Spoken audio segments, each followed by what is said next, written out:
interesting for us to follow. Okay. Right. So let's see. Who's Gilles, Alfred, and Russell in that order? Okay.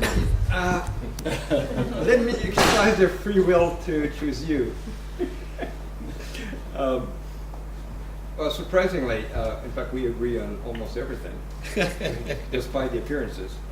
For instance, when you say that the Church of the Lord of Hilbert space cannot be tested by any experiment, I fully agree, because it gives exactly the same prediction as the more orthodox view of quantum mechanics. So it's a different interpretation, it's not a different theory. Therefore, it cannot be tested, and in a sense, if it cannot be tested, then what does that do with science? Philosophy, surely, but about hard science. I agree with that. However, where I don't agree is that you say that the point of this church is to avoid asking the question of when the collapse occurs. I don't believe that. I believe I answer the question. It doesn't occur. So I'm not avoiding the question. I'm answering it. Maybe in a way I don't like, but still, from my perspective, I'm answering the question. And also, when you say that believing in this church is just it was kind of religious, which of course going to church doesn't help my case here. Let me say again that it was not my idea to call that a church. It was John Smolin. But however, I would consider your flat-out rejection of this church, given that, as you see yourself, there's no way to test it for or against, then I would quantify your flat-out rejection as being just as religious as my embracing it. And moreover, your belief that free will is granted also is religious. Yes. So about the second one, absolutely. Absolutely, I believe in free will, and that's not going to have any, no argument will have any weight on that. About the first one, you are satisfied with the idea that there is simply no measurement outcome, or there is never any choice made, no consequence, everything happens. I think that's non-scientific in the sense that the scientific program should actually aim at finding when this measurement happens, and you do that by performing measurements, experiments, and you have to do these kind of experiments by entangling on performing measurements on systems which become larger and larger. There is a kind of continuum between these single photons, single atoms that are clearly quantum, and elephants, which is probably not quantum. And so you have to go, and of course it's such a long way that you cannot do that in maybe not in one lifetime, but it's a scientific program to go to larger and larger objects.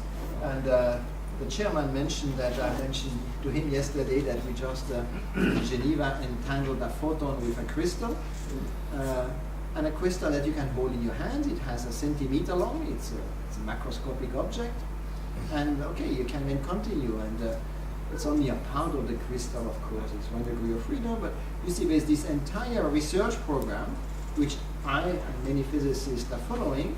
And you essentially tell us it's not a program, not a research program, because we have the answer. There is no result anyway to expect.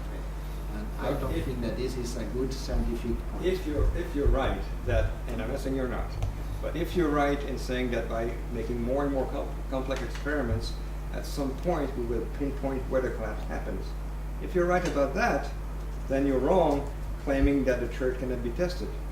It can be falsified by this program. Okay, then this is a good discussion, yes. So it's one or the other. You can't have both. Okay. Al. Yeah, this is for Nicholas too. So you say that you reject the many worlds view because you know that you make choices that have consequences. But on the many worlds view, you do make choices and they seem to have consequences. For example, you choose to drive your car to work, and that has the consequence that your car is at work. And you choose to ride your bike to work, and that has the consequence that your bike is at work. You choose both. They both have consequences. Who is you? So you are both of those guys. You want you Yeah, because you go into superposition too. But you are talking to which who? Hugh Everett. You. Hugh Everett. Yeah. Which Hugh? So are you saying you know you're only in one reality? Is that the claim? Yeah, I guess so. Yeah, so that's a different claim, isn't it? Yeah, that is different. Yeah. But it's an interesting one. Okay, Russell? Does this have the implication that all quantum events act on all, or correlated with all other quantum events? Well, again, if you go to this view of this large Hilbert space, then essentially everything is entangled with everything, and whatever you do here, like that probably must have an effect on Mars, and beyond the moon and wherever. Non-observable effect. Non-observable because no one is there to observe it. But you see, I mean, so in this sense, yes. But now, if you have a view more closer to my view, namely that there exist collapses, physical collapses, then these collapses destroy the entanglement and limit the spread of entanglement. So the entanglement doesn't spread over the entire universe. So then an effect here will still be correlated with another one, provided there was no collapse on the chain that connects this one to the other one. So the collapse is almost the point of individuation. So Yes. that's very interesting. Okay, Robert. Yes. I hope people Sorry. who aren't English speakers can translate this English idiom of "that's very interesting," which is a polite British way of saying utterly disagree. No. I think we've got a demonstration of the two universes here. It depends on the tone that you my tone there, it should indicate I entirely, well, I mean, I'm not in a position to agree or disagree, but I mean, it makes sense. So, Thank you. Rob, But I was not... Actually, there is a stronger form of the statement, which is, "That's very interesting. I hadn't thought of it like that before." That's even stronger, which the implication is, "and I never shall in the future." so Robert. Okay, well, if you can find some experimental tests to test between the two, then indeed fine. I think even we philosophers have to go along with the experimental test. If you can't, however, I think we have to think, and this is a very a notion that branches over any kind of philosophy. We have to make our judgments on the basis of how we see life in general. And I see that's what Nicholas is doing in terms of how important free will is to him. If we could test, then indeed, I think we should have to subject ourselves to tests. That's the way I think of the philosophy, you see. But if there's no test, I think we've got to think about what's important to us in life. And I think that's a very general principle about philosophy. And in that respect, I would go along with Nicole here on the free will thing, because I think that's very, very important in life. But I would even press it a little further, and I think this is interesting. I told you last night I thought there was a lot about your paper that I liked, and it was very interesting. But when push came to shove, I had to go. All right, because of free will. But more than free will, I want to raise this question about your view. And it is a question not just about free will that's at stake here, but it seems to me morality is at stake as well. And I give you two examples. Husband, wife, and son go to a lake to swim, and the child gets out there rather deeply and is drowning. And the woman can't swim. The husband has to make a decision whether he can swim out to help or not. He's a little bit afraid he's not that good a swimmer. He's wondering whether he can make it. He decides that he will not go. His wife, of course, is beside herself. You wouldn't even try to go out there to help your son. You're a coward. She makes all sorts of moral judgments about him, and he exonerates himself by saying, well, in another world, I saved him. And is this anything to her? Or I drowned. Well, true, but let's say, there is at least one other world where I swam out and I saved him, and one where I swam out and I didn't save him. And I'm just wondering, what could that possibly mean to the woman? Is this some kind of excuse? Am I supposed to be Well, it depends. pleased now? Am I supposed to be happy? Or am I not to think? Am I not to make a moral judgment that this is horrible what you did? It all depends if you have time to log on to the gpuniversity.com website to make sure it's really a quantum decision. Well, I've got to say though, it makes it. My bottom line here is it makes a shambles of all of our moral judgments. You see, because essential to a moral judgment is you cannot do this. But in a many worlds view, you do it and you do the other thing too. So the essential thing for all moral judgment is you cannot do this, but in a many worlds thing, you do it. And therefore it destroys all of morality. So, and that goes beyond just free will. Now, by the way, I think there's a connection between morality and free will, sure, of course. So but it does extend the thing. And here's another one, another example I would use. Suppose you have a gruesome dictator who tortures people at whim and puts them in gas chambers and all this other stuff, and they suffer considerably. And to the suffering people, he says, well, in another world, I didn't do this, and you didn't suffer. And I say, what is that to a person who suffers? Even if these worlds are phenomenal, we suffer in phenomenal worlds. Now, you could take a Buddhist line here and say, well, all suffering is illusion or whatever, and so on. But I don't take that line. I think that line is bizarre because I had a son who was very troubled, schizophrenic, and suffered greatly.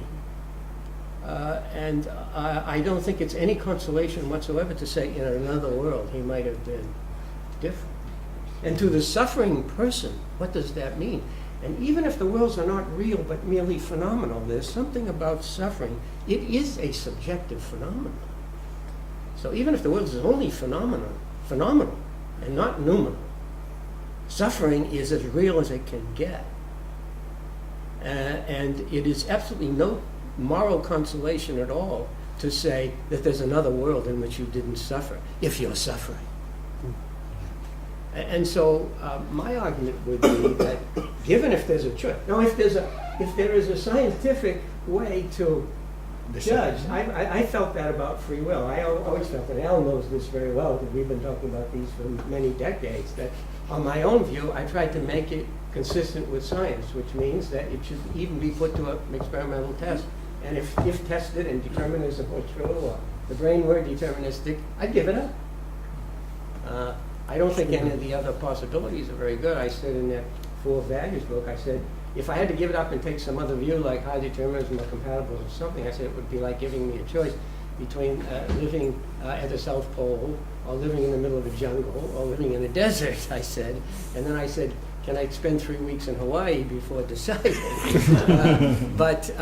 So I would give it up if there was a scientific test. But if there's no scientific test, then I'm not going to bring myself to give up something that is so absolutely essential to my judgment about the fact that suffering is unjust and shouldn't be, or that if you have a choice between murdering somebody and not murdering something, you're going to do both anyway. So that's the way I would. Okay, so the 2 speakers want to come So, reply to first of that. all, Gilles first. Despite my somewhat poor taste joke about using cheap universes a few minutes ago, I want to make it clear that even though I'm a firm believer in the Church of the larger hyperspace, it would never influence me into doing something immoral, thinking that I'm also doing the right thing somewhere else. It would not even occur to me. I don't even see a connection actually. So you would think about moral questions the way we all do. Yes. That you should do the right thing and you Yes, shouldn't do that is the wrong correct. thing. That's right. But you know that in some other world you will do the wrong thing. Not necessarily. This would only occur if it's a quantum decision. Well, but here's the point. If quantum theory is going to be the source of randomness, now in my view of free will, Yeah, that's right. it will be a quantum theory. But the decision might be a purely rational decision based on nothing random.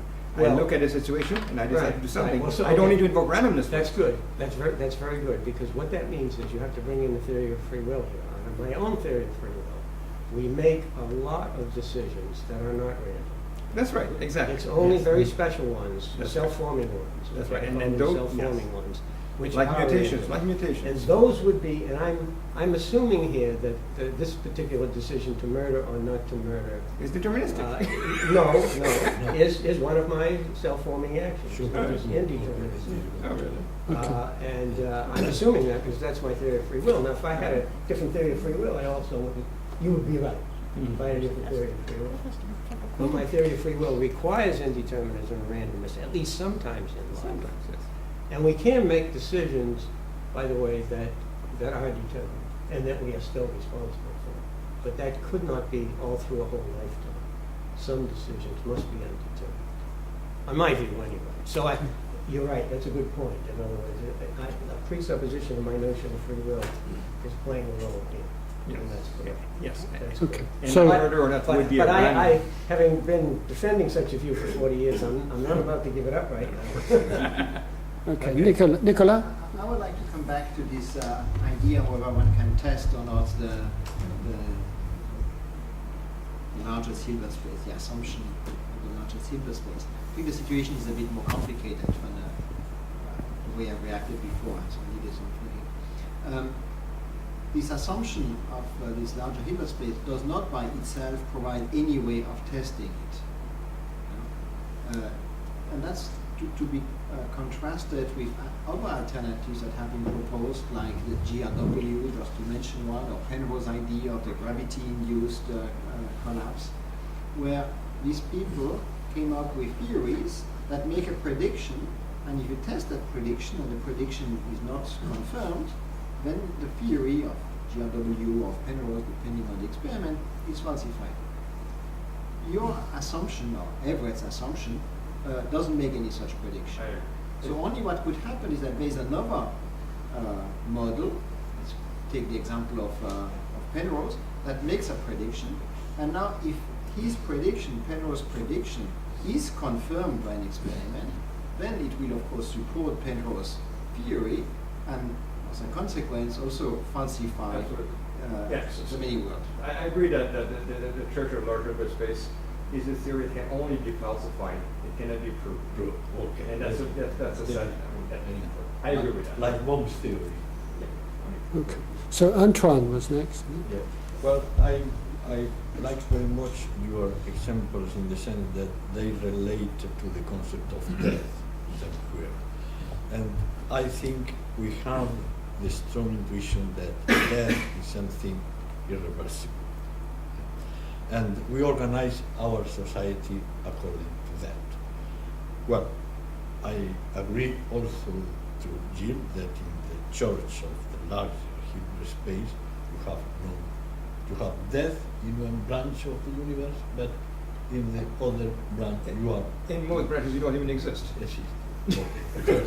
So this is for me not quite satisfying, in the sense that I think if we take death seriously, and it seems we do it, then what Nicholas is proposing, I think it is possible. It is possible to have one day to can define why we say death is irreversible. Why we cannot say this today? We have criteria to establish that, but why is that going beyond our capacity of repairing things? It is the conviction we have. There are things happening that we cannot repair. And I think the problem of measurements is in a way related to this. Something happens in the detectors that we cannot reverse. And well, we are working on this. We are struggling to understand what is this. We have not yet the solution, but it may be a new constant of nature. It may be some kind of complexity theorem in the sense of Gödel. So something that is after a certain degree of complexity in what is going on in a detector, you are not capable, No. by your operational means, to reverse this. I agree. I agree that measurements are irreversible Okay, from any specific branch's point of view, okay. because the measurement will create entanglement, as I explained, and some of the particles of that entanglement will escape in space at the speed of light, and we That's cannot catch up with okay. them. And we cannot That's catch unfair up with them. because you use the word measurement, and you don't have measurement in you. Because you said there's this photon on the beam splitter. This is not irreversible. No, of course. And then there is the detector. Is that now irreversible or not? When does the measurement happen? You say there is no it measurement will at all. I know you use the word measurement to answer Antoine. You It cannot will use the become- word because it doesn't exist in your. When I said it will become irreversible, when some of the entangled particles in this whole system escape to space at the speed of light, Then and we cannot okay. catch up with them. Okay. So it becomes irreversible, even Yeah. in principle, Okay. but from any one branch perspective, Okay. not from the universal wave function perspective.